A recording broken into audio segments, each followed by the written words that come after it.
Assalamualaikum warahmatullahi wabarakatuh. Perkenalkan, nama saya Nurmaida Fareja Pilah. Di sini saya ingin menjelaskan mengenai kebijakan fiskal dan kebijakan moneter. Namun sebelum kita membahas pembelajaran pada hari ini, mari kita memulai dengan membaca doa terlebih dahulu, sesuai dengan agama dan kepercayaannya masing-masing. Berdoa dimulai.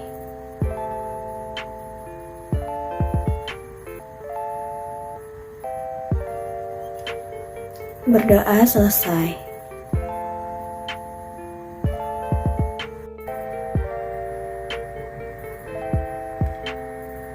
Definisi kebijakan fiskal.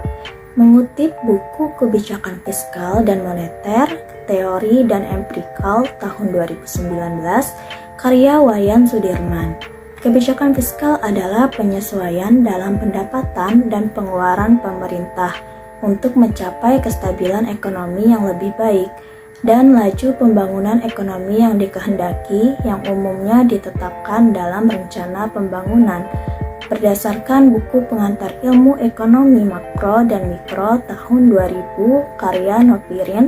Kebijakan fiskal adalah suatu kebijakan ekonomi dalam rangka mengarahkan kondisi perekonomian untuk menjadi lebih baik dengan jalan mengubah penerimaan dan pengeluaran pemerintah. Kebijakan fiskal merupakan salah satu kebijakan ekonomi makro yang otoritas utamanya berada di tangan pemerintah dan diwakili oleh Kementerian Keuangan. Hal tersebut diatur dalam Undang-Undang Nomor 17 Tahun 2003 tentang Keuangan Negara, yang menyebutkan bahwa Presiden memberikan kuasa pengelolaan keuangan dan kekayaan negara kepada Menteri Keuangan selaku pengelola fiskal dan wakil pemerintah dalam pemilikan kekayaan negara yang dipisahkan. Kebijakan fiskal memiliki berbagai tujuan dalam menggerakkan aktivitas ekonomi negara, yaitu peningkatan pertumbuhan ekonomi, kestabilan harga, pemerataan pendapatan.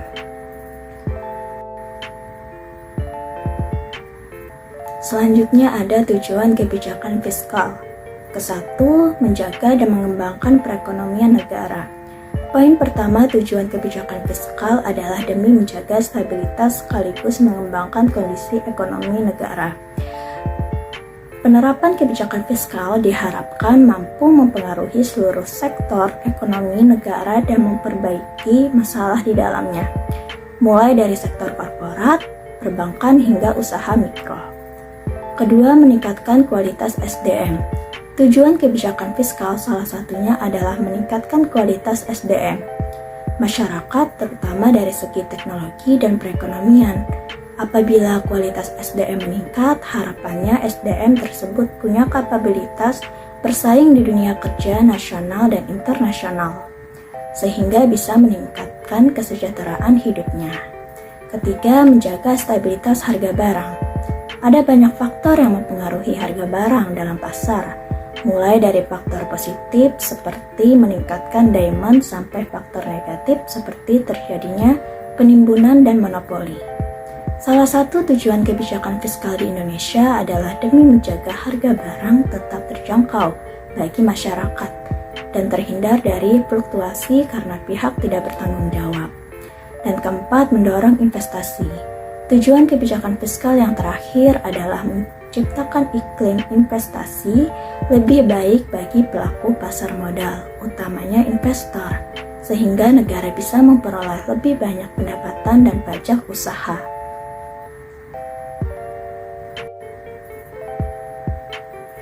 Selanjutnya ada jenis-jenis kebijakan fiskal. Kesatu, dari segi teoritis. A. Kebijakan fiskal fungsional. Kebijakan fiskal fungsional adalah kebijakan yang diambil demi meningkatkan kualitas ekonomi secara makro, dengan dampak yang baru terlihat dalam jangka yang panjang. B. Kebijakan fiskal disengaja atau terencana. Kebijakan fiskal disengaja atau terencana adalah kebijakan manipulasi anggaran negara. Fungsi kebijakan fiskal satu ini untuk menghadapi masalah tertentu, misalnya pandemi dan krisis ekonomi. C. Kebijakan fiskal tak disengaja atau insidental. Kebijakan fiskal tadi sengaja atau insidental adalah kebijakan berupa penetapan keputusan atau aturan untuk melindungi stabilitas ekonomi sektor non-pemerintah. Lalu ada dari segi penerapan. A. Kebijakan fiskal ekspansif. Kebijakan fiskal ekspansif adalah kebijakan yang diambil pemerintah saat ekonomi melemah dengan menaikkan anggaran belanja serta menurunkan atau meniadakan pajak bagi sektor tertentu. Lalu ada B. Kebijakan fiskal kontraktif. Kebijakan fiskal kontraktif adalah kebijakan menurunkan belanja pemerintah dan menaikkan pajak. Ketiga, dari segi neraca pembayaran. A. Kebijakan fiskal seimbang. Kebijakan fiskal satu ini diambil untuk menjaga keseimbangan pemasukan dan pengeluaran negara. Lalu ke B, ada kebijakan fiskal surplus. Kebijakan surplus adalah jenis kebijakan fiskal yang diambil ketika pemasukan lebih banyak dari pengeluaran. Dan ke C, kebijakan fiskal defisit. Kebijakan fiskal defisit adalah regulasi fiskal guna mengatasi kekurangan pemasukan dibandingkan pengeluaran. Dan D. Kebijakan fiskal dinamis. Kebijakan fiskal dinamis adalah kebijakan ekonomi yang diambil sewaktu-waktu saat negara membutuhkan. Dan selanjutnya ada instrumen kebijakan fiskal. Instrumen kebijakan fiskal adalah sektor-sektor yang dimanfaatkan pemerintah guna menjaga stabilitas ekonomi makro negara. Lebih detail tentang instrumen kebijakan fiskal di Indonesia diantaranya adalah 1. Pajak. Poin pertama, instrumen kebijakan fiskal adalah pajak dari seluruh sektor domestik dan luar negeri demi mencapai tujuan kebijakan fiskal. Pemerintah dapat memanipulasi pajak dalam bentuk pengurangan, penambahan, penundaan, sampai peniadaan. Kedua, pengeluaran belanja. Instrumen kebijakan fiskal berikutnya adalah pengeluaran belanja negara, yang juga bisa dikurangi atau ditambah sesuai kebutuhan. Apabila neraca pembayaran negara defisit, maka pemerintah bisa mengurangi pengeluaran belanjanya di sektor tertentu. Misalnya penundaan pembayaran THR bagi PNS. Ketiga, obligasi publik. Penerbitan obligasi atau surat utang bagi warga negara. Berbeda dengan utang luar negeri, obligasi publik memiliki kupon rate atau bonus komisi saat pemerintah mengembalikan pinjamannya ke masyarakat. Dan keempat, alokasi anggaran. Instrumen kebijakan fiskal terakhir adalah alokasi anggaran. Agar tujuan kebijakan fiskal dalam periode tertentu berhasil, pemerintah punya wewenang memindahkan alokasi anggaran dari satu sektor ke sektor lainnya. Misalnya, di masa pandemi, pemerintah dapat memprioritaskan anggaran untuk fasilitas kesehatan.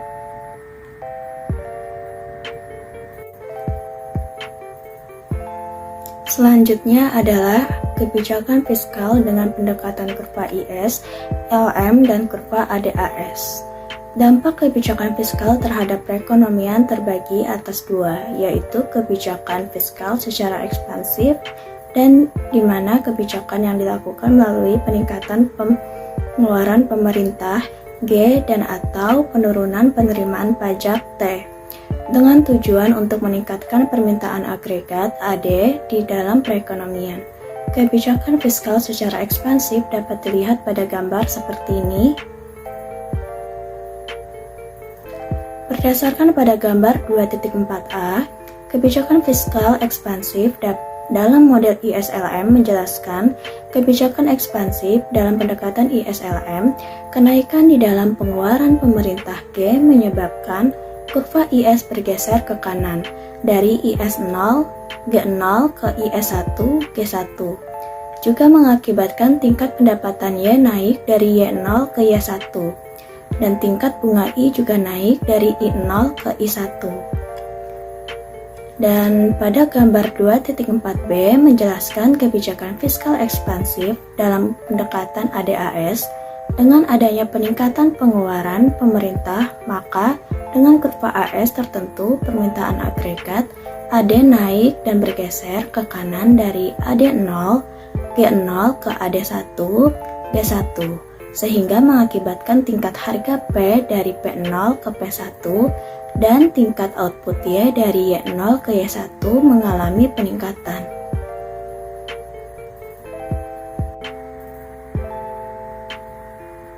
Dan ada dampak kebijakan fiskal yang kedua adalah kebijakan fiskal kontraktif. Kebijakan ini dilakukan untuk mengurangi pengeluaran pemerintah G dan atau meningkatkan penerimaan pajak T, yang bertujuan untuk menurunkan tingkat permintaan agregat di dalam perekonomian. Berikut gambar mengenai kebijakan fiskal secara kontraktif. Pada gambar 2.5a kebijakan fiskal kontraktif dalam model ISLM, ketika pengeluaran pemerintah G mengalami penurunan, maka dalam asumsi ceteris paribus akan menyebabkan kurva IS turun dan bergeser ke kiri, yaitu dari IS0, G0 ke IS1, G1. Selanjutnya menyebabkan tingkat bunga I maupun pendapatan Y akan mengalami penurunan, yaitu I0 ke I1 dan Y0 ke Y1. Pada gambar 2.5b, terjadinya kebijakan fiskal kontraktif dalam model ADAS. Akibat adanya penurunan pemerintah G, bergesernya permintaan agregat AD ke kiri dari AD0, G0 ke AD1, G1. Mengalami penurunan. Dengan adanya kurva AD ke kiri mengakibatkan baik tingkat harga P maupun tingkat pendapatan Y masing-masing mengalami penurunan, yaitu dari P0 ke P1 dan Y0 ke Y1.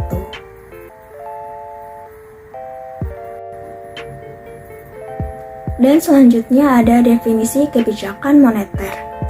Kebijakan moneter adalah keputusan yang diambil oleh pemerintah dalam rangka menunjang aktivitas ekonomi melalui berbagai hal yang berkaitan dengan penetapan jumlah peredaran uang di masyarakat. Tujuan utama kebijakan moneter adalah menjaga kestabilan ketersediaan uang suatu negara, karena persediaan uang negara mempengaruhi berbagai aktivitas ekonomi seperti inflasi, suku bunga bank, dan sebagainya. Oleh sebab itu, penanggung jawab dan pelaksana kebijakan moneter Indonesia, yaitu Bank Indonesia selaku bank sentral di Indonesia. Hal ini didasari pada Undang-Undang Nomor 23 Tahun 1999 mengenai kebijakan moneter Bank Indonesia. Selain kebijakan moneter, terdapat kebijakan fiskal yang juga berguna dalam menjaga stabilitas ekonomi Indonesia. Bedanya, kebijakan fiskal merupakan keputusan yang berfokus pada pendapatan dan pengeluaran negara. Penerapan kebijakan fiskal dapat dilihat melalui pengelolaan pajak dan APBN. Sementara kebijakan moneter di Indonesia bisa diperhatikan melalui kebijakan diskonto, suku bunga bank, dan sebagainya.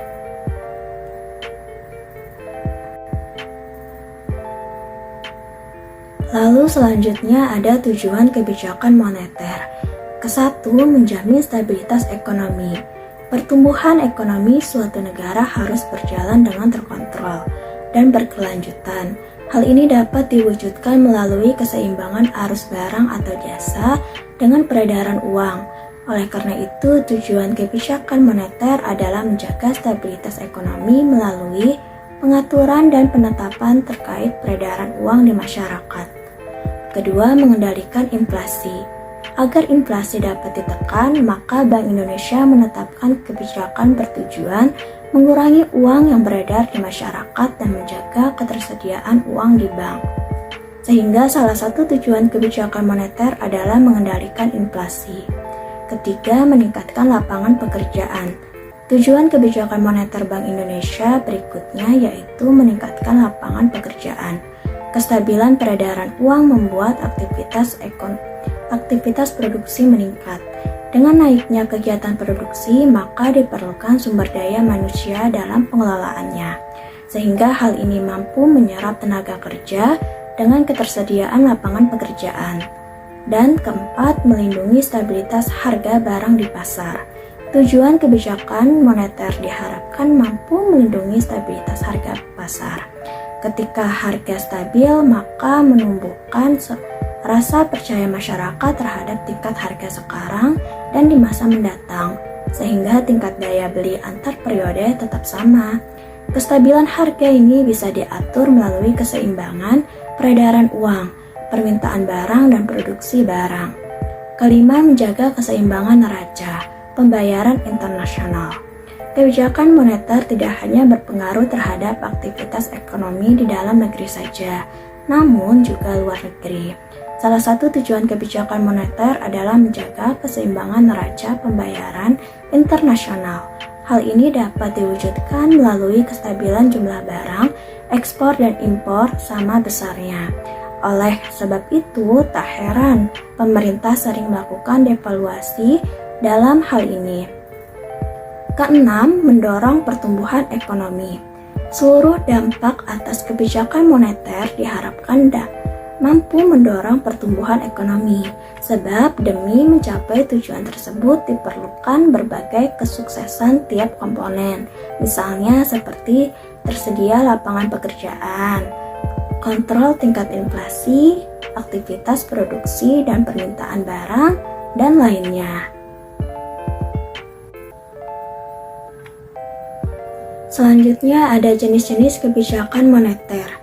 Kesatu, kebijakan moneter ekspansif.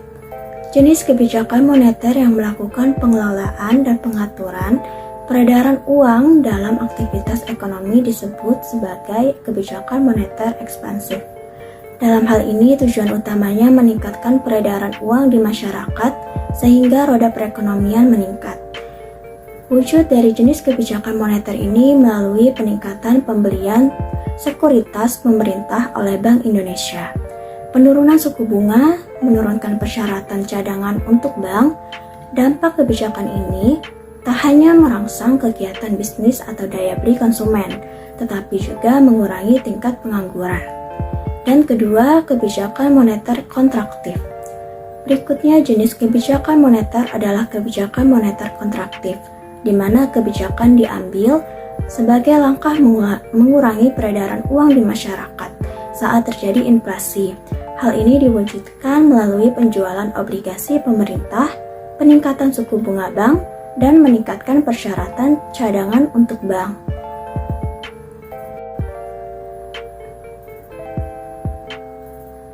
Dan ada instrumen kebijakan moneter. Kesatu, kebijakan diskonto atau discount rate. Kebijakan diskonto merupakan instrumen kebijakan moneter yang mengukur melalui tingkat suku bunga bank. Kondisi di mana bank-bank umum meminjamkan dana kepada Bank Indonesia selaku bank sentral, membuat peredaran jumlah uang teratur. Ketika peredaran uang harus ditingkatkan, maka Bank Indonesia menurunkan suku bunga pinjaman. Sebaliknya, suku bunga kredit bank akan dinaikkan ketika peredaran uang harus dikurangi. Kedua, operasi pasar terbuka. Ketika pemerintah mengontrol peredaran uang melalui penjualan atau pembelian surat-surat berharga milik pemerintah, maka yang dijadikan instrumen kebijakan moneter adalah operasi terbuka. Saat Bank Indonesia ingin mengurangi peredaran uang, maka pemerintah menjual surat berharga. Sebaliknya, ketika peredaran uang harus ditingkatkan, maka pemerintah membeli surat berharga. Ketiga, kebijakan rasio cadangan wajib. Selanjutnya, instrumen kebijakan moneter adalah rasio cadangan wajib. Saat Bank Indonesia ingin mengurangi cadangan kas uang bank, maka uang diedarkan di masyarakat melalui pinjaman. Sementara bila cadangan kas uang bank harus ditambah, uang yang beredar di masyarakat ditarik dengan peningkatan suku bunga tabungan. Keempat, penetapan suku bunga acuan. Dalam mencapai tujuan kebijakan moneter, maka Bank Indonesia memiliki wewenang dalam mengendalikan peredaran uang melalui suku bunga.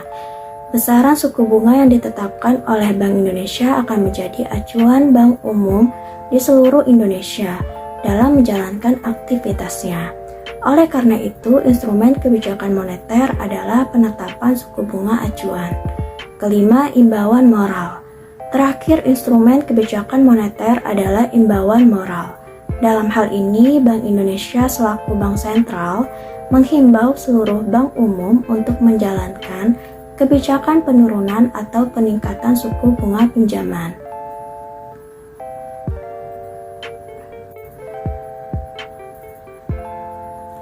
Faktor-faktor mempengaruhi jumlah uang yang beredar di masyarakat.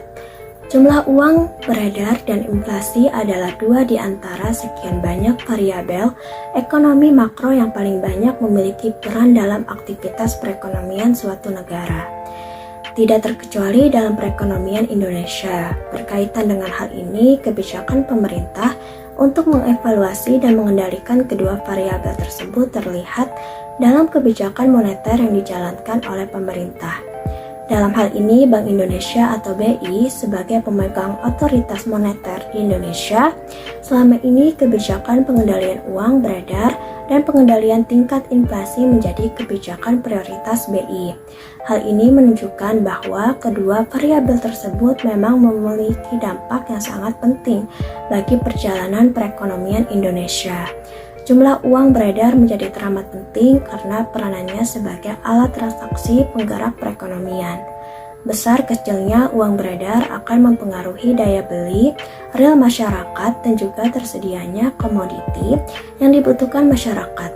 Faktor-faktor yang mempengaruhi peredaran uang di masyarakat yakni ke-1, pendapatan. Pendapatan adalah jumlah uang yang diterima oleh masyarakat.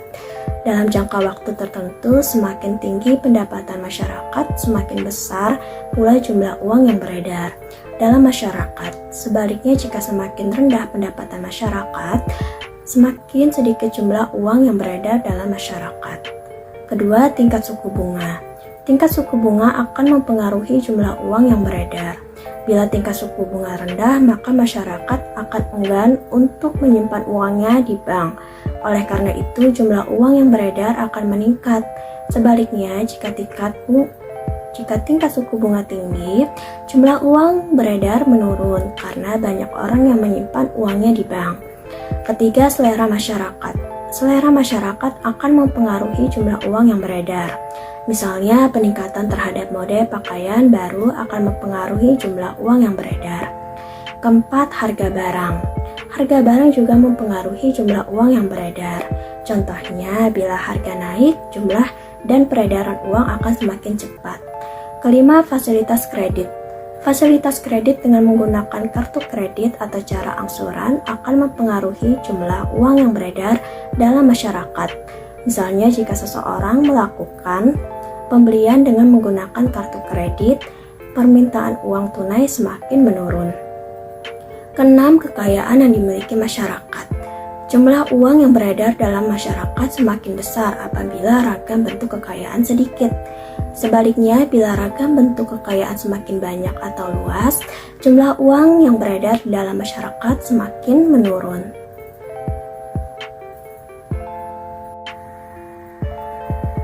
Selanjutnya ada kebijakan moneter secara ekspansif dalam kerangka model ISLM. Menurut Mankiw tahun 2000, kerangka umum yang sering dipergunakan dalam menganalisa interaksi simultan antara permintaan dan penawaran, baik pasar barang dan pasar uang adalah kerangka ISLM, yang mampu mempengaruhi tingkat pendapatan atau output. Dalam teori kebijakan moneter juga digunakan pendekatan agregat supply, AS, agregat demand, AD, serta analisis ISLM dari pasar barang dan jasa, dan pasar uang. Dalam hal ini, model ISLM digunakan untuk menganalisis pengaruh atau dampak dari suatu perekonomian makroekonomi terhadap perekonomian. Pada prinsipnya, model ISLM merupakan pengembangan dari model silang Keynes atau Keynesian Cross tentang pendapatan nasional. Untuk melihat interaksi antara pasar barang dan pasar uang dapat dilihat pada skema seperti ini.